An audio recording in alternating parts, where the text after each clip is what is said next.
Everyone on the internet always asks, how do I know I have a brain tumor? Well, my husband noticed that I was spacing out for 10 seconds, 15 seconds, and he just assumed that I was listening to him.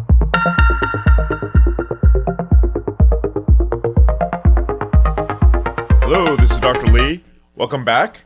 I have a very interesting patient today. This is a woman who developed very strange episodes. Now, seizures manifest in many different ways. When you watch television or movies, you'll see seizures that look very stereotyped. They have tonic rigidity, they're very tight, and then they start jerking and having those clonic movements. However, not all seizures look like that. Some can manifest as staring spells, some can manifest kind of just spacing out, like you don't know what's going on. And in this case, my patient had some very interesting symptoms, and she is hesitant to share all of her experience, but you can imagine how scary it is. Thank goodness for her husband, who was the one who convinced her to seek out medical care and ultimately an expert surgeon. Dr. Lee here with Mani Gupta, and she's now 4 weeks out from brain tumor surgery. And she presented with an interesting problem. Well, my husband noticed that I was spacing out for 10 seconds, 15 seconds, and he just assumed that I was listening to him, but it wasn't the case, or maybe I was thinking something else. And then when it became too frequent, we realized there's something really wrong. And one of our physician friends recommended that we go get see neurology, and that's where the process started, that there was an EEG done, and there was a very high spike on the right side. And then when on the MRI, we found there was a meningioma. And that's what led us to the whole process, started the process of finding out, discovery, and then remediation. And that brought us to Dr. Lee. So meningiomas are very common, especially common in women, but what was unique about her case was the meningioma was big enough that it was causing swelling in her brain and then giving her the symptoms. And the symptoms must have been very scary for you. It really scared me, yes. And just thinking about having a tumor could scare anybody. So yes, the symptoms were scary as I was spacing out, and some were noticeable, some were not noticeable. But imagine if you were driving and you had a symptom at that point, even if 10 seconds is just too much. Now, this is where we have to really think and imagine ourselves in my patient's situation. She just said that she's been spacing out. She's been having 10 seconds of periods of time where she doesn't even know what's going on. Now, imagine you're going through your day and then all of a sudden you're passing out. Or not, but you're not falling on the ground. You just can't remember what's going on. Now imagine if that happens while you're driving or while you're conducting work or while you're in an important work-related event. So this is not right. And when you met me and we talked about brain surgery, it must have been, that also is pretty scary. So how did you tackle that decision? First was just accepting that there is a tumor, and it took us a while to come to terms that yes, this is something scary, and then did some research after speaking with you. Meningioma is a very common, and it is treatable, so that gave us some hope.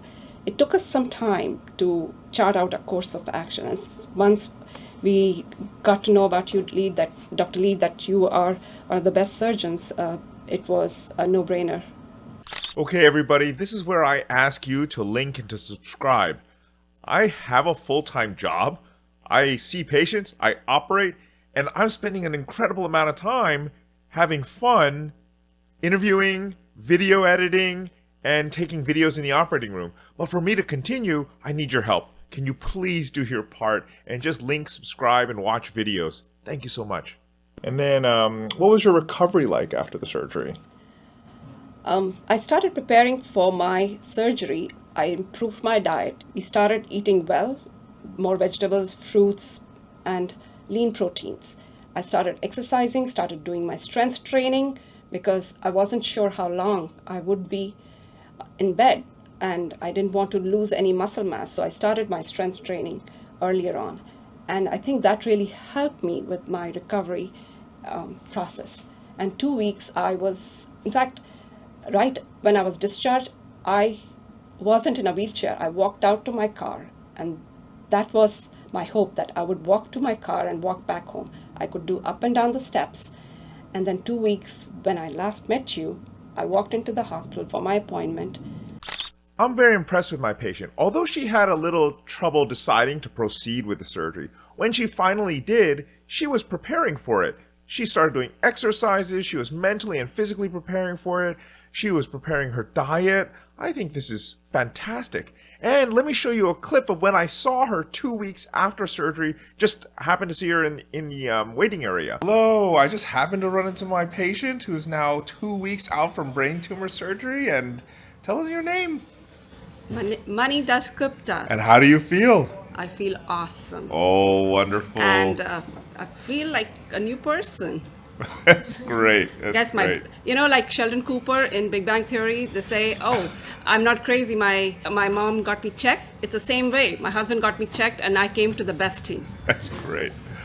And the best part is that now, 4 weeks, actually 5 weeks tomorrow, I'm probably doing 20 times up and down the steps in my home. That's great. That's it's not often that I hear patients talk about the physical part of brain health.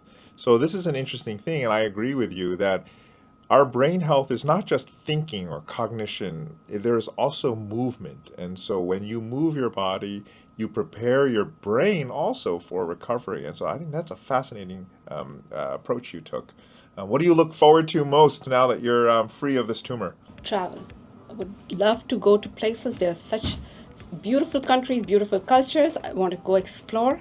And yes, definitely go meet family and spend more time with friends and family who have been our biggest rock and our support.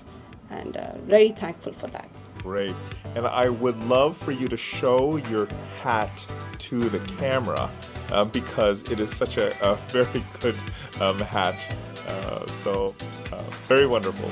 Thank you, Dr.